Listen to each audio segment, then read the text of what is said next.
ឡងកញ្ចង់សើចក៏ងាខ្លួនឯងលើកូនរូបប្រឡែងចង់សំដែងសប្បាយជាតិនេះកម្មចង្អុលថាត្រូវ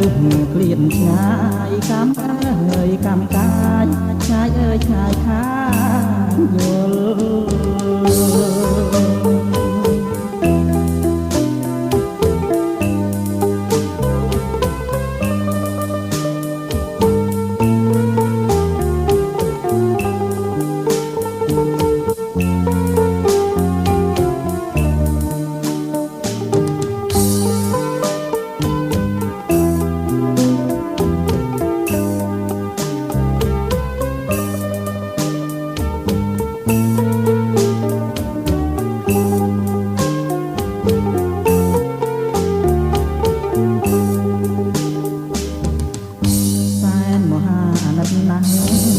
ទេចាស់ចិនស្មោះស្នេហាចំពោះឆោមតារីកា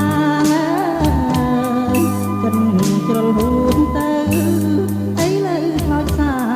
មិនដឹងថ្ងៃណាដោះស្រាយបានឆ្លងកញ្ចង់សើចក៏ហក់ងាខ្លួនឯងលើកូនរូបប្រឡែងចង់សំដែងសប្បាយជាតិនេះកម្មចង្អុលថាត្រូវក្លៀនឆ្ងាយកម្ម